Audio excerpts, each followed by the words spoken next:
Hello and welcome to today's TOC podcast. I'm Joe Wikert, co-chair of O'Reilly's Tools of Change conference. In addition to our in-person events, the TOC has invested a great deal of time over the past few months on both podcasts and webcasts. I want to encourage you to visit the conference website, tocon.com, to keep up on all our upcoming events. Today I'm with Mitch Joel, president of Twist Image, a digital marketing agency. Mitch is also the author of the book 6 Pixels of Separation and is working on a new book called Control-Alt-Delete. Mitch will also be keynoting at our TOC Frankfurt event in October, and you can register for that event at tocfrankfurt.com. Thanks for joining me on this TOC podcast today, Mitch.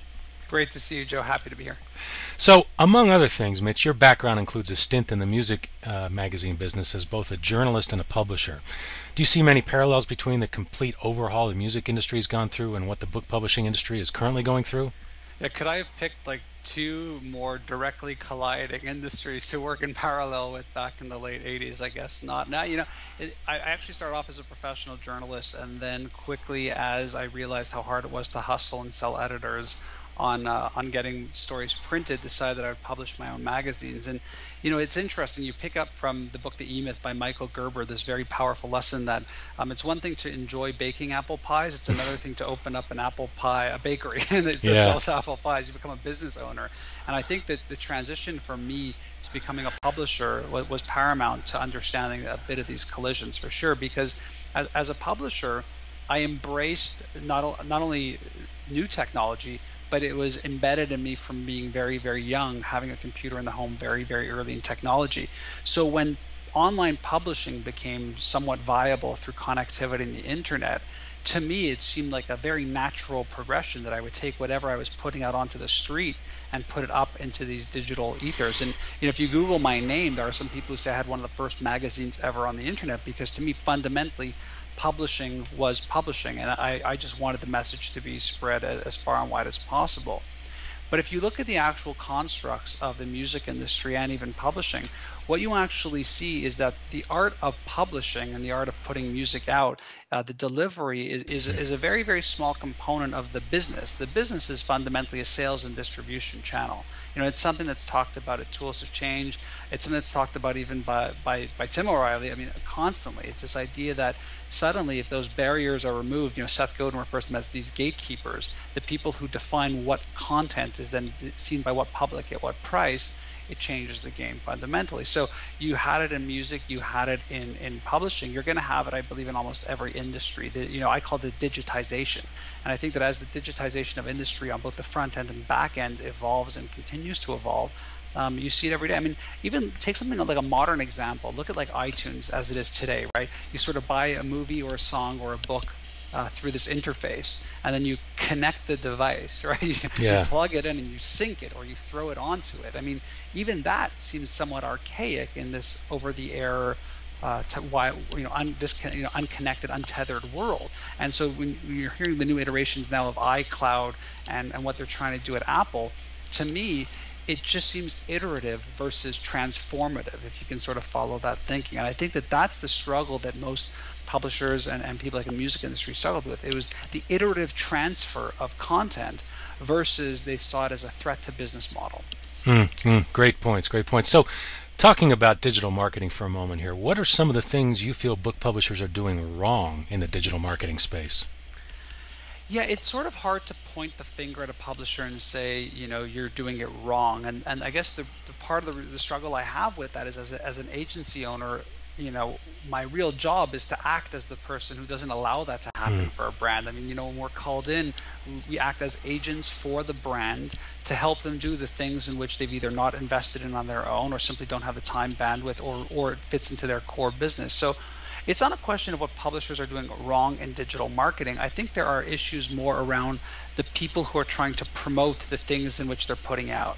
So I've sat in rooms for sure where, or you probably have read them on blogs or on websites, and it's probably, actually I've seen it been discussed at Tools of Change, authors need to get more proactive. They should be on Twitter, and they should be blogging, they should be doing all these things. And the truth is that you actually have to be able to fit not just your skill set, but you have to fit also the passion for the medium. And it's really hard to convince somebody who doesn't have a passion for Twitter that they should tweet because that's going to improve book sales. I don't think it will. I think that an author who has a passion for communicating bits and that type of information will succeed exceedingly well in it. And a real benchmark for that is someone like a Seth Godin, who, if you don't follow, is somebody very much worth following. He realized that in the time frame of books being published every year or every 2 years, he's got ideas. Some of those ideas may make it to the book. Some of them might be brought up in an interview or talked about in an article he writes for a trade publication. But blogging seemed like this amazing vessel for him to deliver these short sort of paragraph little snippets of things he's seeing in business and leadership and marketing. And what you have is the pundits on the other end saying, oh, but he doesn't accept comments and things like that. Yeah. Completely missing the point of like this amazing brand of Seth Godin that is now offering insights free daily. I'm always like, shut up, everyone! Don't screw this up. He's giving you all this great free content.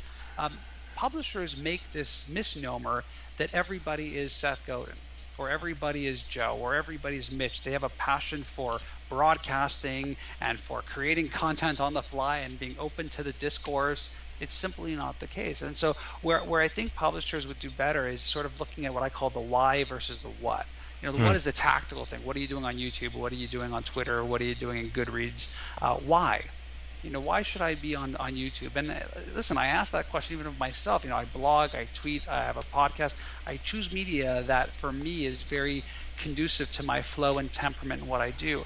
I'm actually really uncomfortable doing things like this. Like, I hate video. I'm always like, I have a face for audio podcasting, right? Or face for radio. So I don't know if I'm ever good in how I'm transmitting my ideas and my thoughts on video. So I sort of choose also the media that comforts and fits within my flow. Because if it becomes real work, it becomes really challenging, right? Because authors' real role is to sell the book. And sometimes platforms like Twitter and blogs aren't about selling the book. It's about creating an appetite to understand and know the author better. So there's that, but there's also just the traditional online digital marketing stuff that publishers have struggled with. The whole even getting down to the brass tacks of like banners and email marketing and search. And beyond the social media stuff, it's been challenging, right? They're challenged by budgets. They have a very traditional mindset of publishing books and having the ads run in trade magazines or in places like that. So it's but it's not just book publishers. It's most brands. They're still struggling with this. Yeah, I think you make a really good point though about the how versus the why, because I think as blogs and Twitter and everything else has kind of come along, Facebook as well, we've all sort of like jumped into it just almost mindlessly in some regards, just figuring, well, everybody else is doing it. Exactly, yeah, and I think you're right. There's not enough why being asked, and also what's the return on that investment? What's our end game here too? So, go ahead. Yeah, you also transcend that as so when you talk about books, there's this my friend Hugh McGuire. He's one of the contributors to this podcast I have called Media Hacks, where it's sort of myself, Hugh McGuire, Chris Brogan, Julian Smith, CC Chapman, Chris Penn, and we all just sort of hack away at media things. And Hugh, who's very big on tools of change, Riley, and he's sort of involved. He's done the LibriVox, the audio book publishing project, and he's doing a new project called Press Books. He and I are really big on the discourse of what is a book. And part of it is when you talk about my next book, Control Alt Delete, the lagging of it and the slow pace of it isn't that I'm lazy. Part of it is, but it's not the whole reason. I'm enjoying the art of publishing through the blogs and through my columns in the Huffington Post and my newspaper columns, to the point where I don't feel, as someone who produces words as a passion, because it's not my job. My job is to run this agency. This immediate ember that I have to do the book, and I am trying to be appreciative more of the art of writing than the sort of every couple of years, Mitch, you should have a business book in market. Like, I feel the need for that because I am publishing frequently, and I'm enjoying that discourse around, does a book really add value or not to the catalog of content I'm publishing? Yeah, great point. And I'm glad you mentioned Hugh McGuire. Actually, in addition to the work he's done at TOC, he's doing a short form project with us called Book a Futurist Manifesto. Right, yeah, tell me about that. Okay, yeah, which is we just got the first batch in, and we're going to be pushing it out in chunks here in the next few weeks. So, really exciting project. So, let's shift gears for a minute here, and I want to talk about something I've gotten beaten up for quite a bit on my own blog, and that is in-book advertising. Okay, so I really feel like that's going to be part of the future, and I don't think it has to be this blatant, in-your-face advertising, but I think it's going to be subtle, and I feel like Amazon is kind of leading us in that direction today with their Kindle with special offers that's discounted, right? So that they'll be able to push out coupons and discounts and so forth to their readers.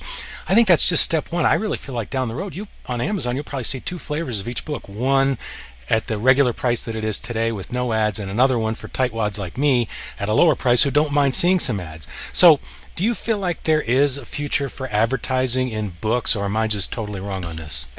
You're totally wrong, Joe. No, okay. Next question, right? No, listen, advertising is terrible because the majority of advertising is highly untargeted.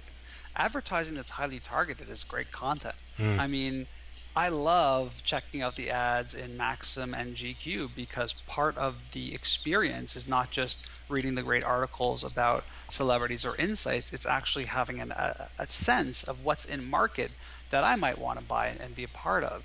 So it's actually the relevance. And again, I keep going back to Seth Godin, but he's very involved in the Domino project. And if he was really one of the catalysts for this advertising. I wouldn't call it advertising. I call it more like marketing and sponsorship within books. Recently he released a book by, I think it's Al Pittampalli, Read This Before Your Next Meeting. And the book was actually free for the first while, sponsored by Citrix. Right? Go-to meetings. I mean, can you think of a better, like, I actually smiled when I saw that because one, I thought, yeah, meetings and changing the course of meetings, and WebEx and Citrix does that. Wow. Like, it was like so brilliantly done to me. And then the disruption of the advertising within the content was zero. Yeah. I mean, basically it was, I knew I got it for free because of Citrix. I mean, what are the impressions they're getting just off me saying Citrix and WebEx here, right? Yep. But it fit so well. It seemed like a natural fit. It made me think, and it was well done and smart. So I think the challenge in advertising and book publishing is very simple, and it's not poisoning the well. I was invited to an event put on by Google. It's called Zeitgeist. It's this sort of big get-together, very private invite, very exclusive. And will.i.am was actually on stage from the Black Eyed Peas with the chief marketing officer of Coca-Cola, and they were talking about the work they were doing together. And as they threw it to Q&A, somebody said, how do you decide, will.i.am, like what to take? Is it about the money? He's like, no. He goes, if it's about the money, it's not it has to be something that fits. And it really stuck out with me because it's easy to just make, if you're in the Black Eyed Peas, it's probably really easy to make a run at the money when you're that popular. But it was very insightful to me in a very basic way to sort of explain that book publishers have a tremendous opportunity with this. And the real thing is going to be whether or not they poison the well or not. So suddenly it's just a money run, and we'll let mayonnaise, sponsor, not that there would be a bad sponsor, but any book. But imagine a cookbook that was actually sponsored by somebody you admired or a brand that you admired that fit, a chocolate book that was, let's say, sponsored by Lindt. #client, they are a client of mine, but let's just say that would be really strategic and I think really smart and would complement the book and the experience. Yeah, and we have an opportunity, I think, now, just like Google did with AdSense sort of on web pages, to add context to this, right, and even make it more dynamic. So, all right, I'm glad to hear I'm not the only crazy one that thinks that there's a future out there for it. But, publishers are sort of liars, aren't they? Because for years, I rember being a kid and you read a book, you get to the bottom of the book, and if you like this book, here are other books by that author or someone. Yeah. That's just raw advertising. Do you remember you used to have the cutouts with like the little coupons? You could actually cut out and order the book. Sure. It was direct response advertising. Yeah. Had it forever. Yeah, no question about it. So you recently wrote a terrific article in Publishing Perspectives about how publishers should burn the boats, which I loved, the image that just brought up for me and the challenges that we're facing. Can you tell the audience, specifically what you're referring to there?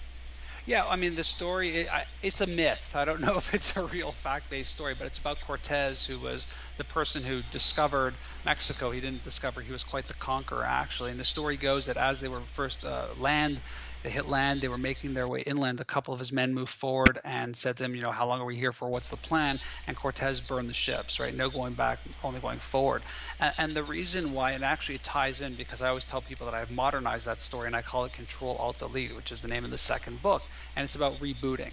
And the point is that you can't look at the media as if it's the same media that it was 5 years ago or 10 years ago. And if you can't look at the media that way, then you can't look at advertising and marketing that way. And I think the fundamental flaw I've seen as a marketing professional, and that's really where I spend the bulk load of my time, is that most of the advertising or marketing I see in the digital channel is very traditional. I mean, banner ads are billboard ads, print ads, email marketing is direct marketing, same trick ponies. Google, AdSense, AdWords, to me was probably the biggest innovation we've seen in the advertising, not marketing, the advertising world in decades. I mean, really in decades, right? And I believe there's a lot of lessons to learn from that. And what I actually think is that it's an opportunity. So when I look at book publishing and when I look at marketing communications and I look at a lot of industries, what I see is an opportunity. It will be squandered if we take the traditional ways that we have done to date and integrate them into these new models. It will be of value, and we'll have victory, and we'll have new models and exciting revenue streams if we actually take a step, pause, take a step back, look at what this media is, how people are connected, what they're doing with it, and then how do we create marketing and things that happen within it that actually encourage and embrace the experience. I mean, look at like your favorite newspaper website. A good friend of mine is this guy Avinash Kaushik, who's also published a couple books. He's the digital marketing evangelist at Google, and he calls this the what's his name for it? He calls this the selfish lover. And the selfish lover test is this: take a screenshot of your favorite newspaper, black out all of the ads that are on it, then black out all of the navigation. So all you have left is the content. Now take that screenshot and parlay it against the screenshot of everything being open, and you tell me what's on that page. Are you getting content to the consumer first, or is it all about just ads everywhere all over the place in front of them? And he calls this a selfish lover. Why? Because a good lover doesn't want to come first. They let the other person go first. Okay. That's a real lover, right? Yeah. And brands and marketers and all of us, and sort of thinking about this idea of the selfish lover and the idea of Control Alt Delete and a serious reboot, you can then start building frameworks. And again, this is a big issue. You flip a newspaper and you see an ad, it's okay. But if suddenly there was 50 ads from 50 different places all over the place, blinking and flashing, that's not a content experience. So we really have an opportunity, and that's the key thing, right? This is the opportunity for publishers to really think about what this world can look like. Yeah, and going back to that whole burning the ships metaphor there, the first thing that came to mind for me is one of my favorite books. I'm sure you're familiar with it, and that's Clayton Christensen's The Innovators Dilemma, right? And that the Seagate model that he gave in that book, I mean, it's kind of dated now, but I think it's timeless in some respects as well. Do you feel like it's really possible for, in our case, publishers that have been doing this for many, many years and are kind of stuck in their existing revenue model to sort of push that aside and say, okay, we're not going to worry about that, we're not going to protect that, we're going to reinvent this industry and we're going to come up with this other product over here which could cannibalize the original one? I mean, do you think that's really possible in our industry, or is it really going to be maybe the solution discovered by two guys in a garage? Well, it's going to be a little bit of both, but to answer the question directly, I think it's possible if publishers and any other businesses embrace the saying that I have, which is everything is with, not instead of. And I think what we've come to is a place where most publishers think that not everything is with, it's an instead of. If we're going to do digital, it's instead of publishing, and if we're going to instead of printing, and if we're going to do this apps, it's instead of doing that. What they have to actually look at is new business models that allow them to keep their existing media, but has another area for them to truly expand. And a lot of them have experimental budgets and things like that. They haven't been all that successful because, again, it's experimental. They have to transform that part and understand that clearly in the digitization of industry, how are we going to introduce products that live in a currently symbiotic state with what we've currently done to build a business? And then how are we going to evolve based off of the metrics and results of what those activities have? And so it's one of those things where we also have to be able to take a deep breath and realize this is the first time in the history of business civilization, at least, where the consumers are moving at a dramatic pace ahead of the brand. and that is really indicative of, when we see wild things like, Amazon is selling more ebooks than physical books, and those types of little pieces of trivia and data that pop out every once in a while. But those are to me leading indicators. So the leading indicator that I have now is this one that came from IDC last quarter. There were more smartphones sold than PCs. So people talk about, oh, I don't need an app, or I don't need mobile because that's my consumer's not there. Okay, we had that whole conversation, the whole why do I need a website world a couple of years ago, and you saw that.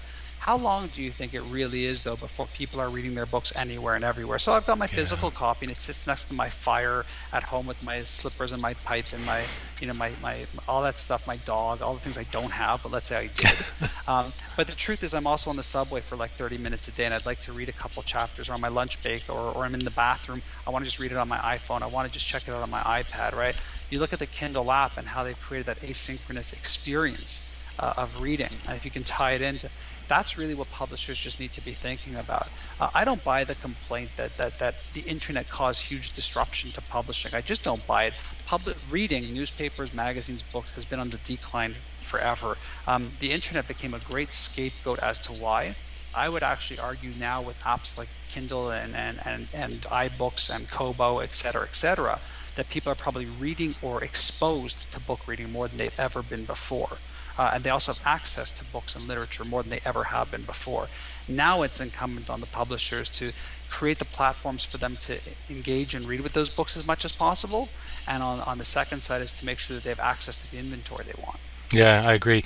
The other thing, too, that just came to mind when we were talking about that, Mitch, is I feel like what all these devices have opened us up to, and almost kind of gotten us accustomed to, particularly with browsers on desktops, is shorter form content. So in other words, I'm not saying long form books go away, but this is why I feel like the Kindle Singles program, for example, is a way to the future. I think people are looking for shorter stories and way to abbreviate things. There was a great single by Larry Dignan called The New Business of Media, and I read it in like an hour one night, and I'm a slow reader, and I realized right away that this was almost like a Cliff's Note version of a traditional business book, and he was doing me a service by boiling it down to such a short amount of content. And I, even myself on my Kindle or on my iPad, I find myself wanting to read more short form content than long form.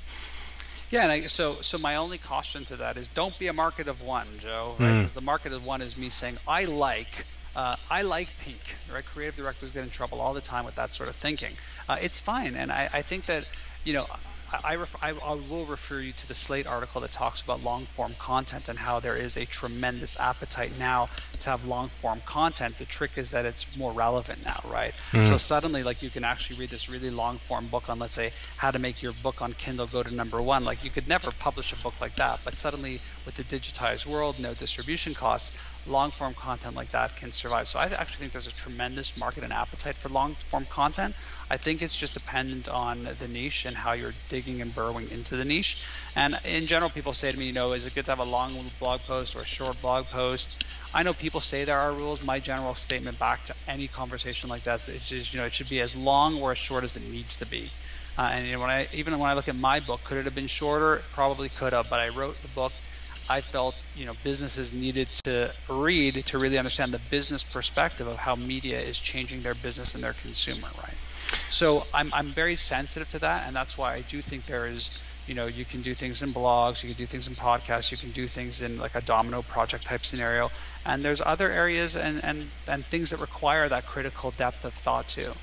Yeah, and I didn't mean to come across as thinking that like long form and short form can be mutually exclusive. What I think is that the Kindle Singles, some of the stuff we're doing at O'Reilly and that I've seen elsewhere, is opening the door and should be opening the eyes of publishers to look at short form as a new model. And in fact, if anything, I feel like one of the things Amazon's doing wrong with the singles is they're equating short to less expensive, right? And for my money, like Larry Dignan's product, I would have gladly paid $10 for that because it felt to me like a regular book. And in fact, I might even be willing to pay a premium because it's been shortened for me and saving me time, right? It's funny that you say that. I was recently at a kid's birthday party with friends, and one of these friends does app development, and they recently have been doing a lot of stuff with Nickelodeon. So if you go onto your iTunes, you'll see new apps by SpongeBob SquarePants and Dora the Explorer. And this Dora the Explorer one is actually, I've seen it's sort of like an interactive book. It's in games and all this, and it's $2.99. and they're getting a total sense of gripe from everyone how expensive it is. And I'm Yeah. like, but that's fascinating, right? Like you'll go into a bookstore and buy a kid's book for $8, and it's basic. There's no, and you don't think twice. And for $2.99, it's an interactive book. There's games, there's functionality. It's amazing how we sort of skew our thinking in that way. So like I'm actually presenting to you the reverse of that, where it's actually fundamentally cheap and people still think it's expensive. And what it drives to, and where we will come together, is this theory of value, obviously, right? And so in the case of the media book, perhaps the publishing view was it's going to be a very small niche, so we charge a little less and push it out. Um, I'm not the best guy to discuss value, because I'm the person who's happy to pay just because I liked it and I enjoyed it, versus there are people who would love things and will only use it if it's free. So I'm not the Yeah. right guy for that Well, and conversation. the problem too is that you're battling in this sort of free and 99-cent app model, and you've got to kind of show the value proposition of something higher. So there's a lot of gravity towards that free and low end. So I want to shift gears for a minute. I want to go back to something you touched on earlier, and in the first conversation you and I had, it really hit home with me, and that is about author platform and how you feel publishers a lot of times are pushing authors too hard to leverage their platform, and is that really the proper skill set for them? Can you talk a little bit more about that now? Yeah, I mean, at the end of the day, there is an argument about, and I hear this a lot like I do about 7 to 80 speaking gigs a year, and so I share the stage with some pretty diverse groups, and they include people who are just the authors, the people who sit down and do the work, the writers, and they'll argue obviously that my job really is to create that art. Your job as the publisher is to sell and market it, and while that is true in the function of it, I don't think that authors can just be dismissive of the role that is required to sell a book, and that they are complicit in the act of getting a book sold. And so it's more a question of publishers shouldn't be relying on the author's email database or their Twitter feed for the success of the book, primarily because that is just a good indicator of what your pre-sales are going to be. The real magic happens not in not pushing the author to use the platform. They should leverage their platform. They should speak and do all the things that we talked about earlier that should be comfortable with. But the real thing that a publisher brings to the author is access to people that they already don't have access to. And it's interesting how similar the publishing industry is from the music industry and the film industry in that sense, right? It's like new band comes out, they have 50,000 fans on Facebook. Those 50,000 fans, figure 30% on a kind day will buy the album. You can't look at that and go, it's 50,000 and that's all we could expect. I really think that the value add is in the exposure. In my case, it was about not the fact that I'm from Montreal in Canada and people didn't know me. My blog is global and people know the brand, and I've done enough work in the US that people know who I am, and it's not a national or country driven thing.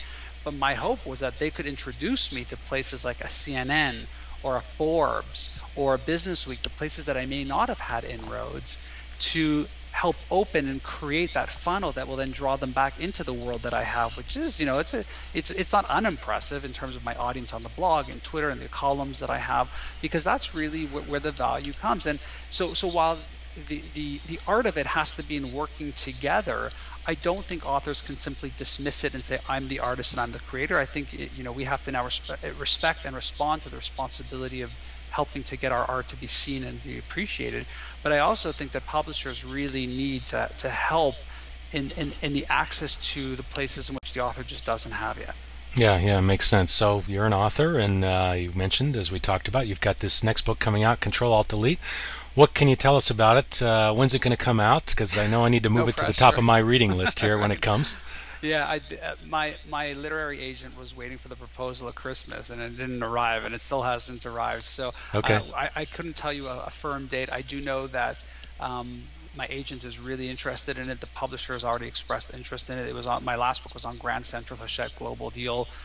So I'm hopeful that my senior editor over there will take the book, and if not, I'm confident that Six Pixels did well enough that we will find a deal for this. It's a bit of a departure. The Six Pixels was really about an entrepreneur in the marketing world talking about the experience of leveraging new media to build a business, and then my learnings in terms of how I apply them to clients and stuff like that. So sort of like a hybrid, like a Frankenstein type of marketing book slash entrepreneur book. But again, as you mentioned earlier, my background really is in journalism and writing, and I have a real passion for that as I call it my side venture, although it's like it does drive a lot of business to my agency, which is great. And Control Alt Delete was really about a lot of things we've talked about actually in this podcast, helping businesses understand that understanding the new business models is really the most fascinating part of this, and that in the journey that I'm going to take in the book, it'll probably be 12 to 15 different business models that will create a roadmap of what this sort of consumer who's connected means and how they're consuming and buying, and then what you can do as a business. So could you apply all 15 of these sort of new business models potentially? Is it more like a menu, sort of, pick your own pieces off the menu? I think more likely than not. But the idea is to really look at not the media and not the consumer, not marketing or what I call the should books. You should do this, you should do that. What are the business models that are really, really fascinating, that are transformative? And then what do we learn from them, and how do we apply them to our business? Yeah, so, well, I'll tell you what, whenever it comes out, I hope you'll keep me in mind to get an early access to it, because I can't wait to read it. No, I'm a huge fan of everything you do, and at O'Reilly for sure. I was even saying that I think I paid to attend the Tools of Change in New York a long time back, just because I was just an interested person. I think it was it was pre-book being published. I just wanted to be part of that community. So I'm a huge fan of both the blog and the events and everything that comes out of O'Reilly. So thank you. No, I'm glad to hear it. Thank you, Mitch. So, again, everybody, Mitch Joel, thanks so much for being here today. And if folks want to, they can still register for TOC Frankfurt at tocfrankfurt.com to hear and see Mitch in person. Thanks again, Mitch. Pleasure. Thank you.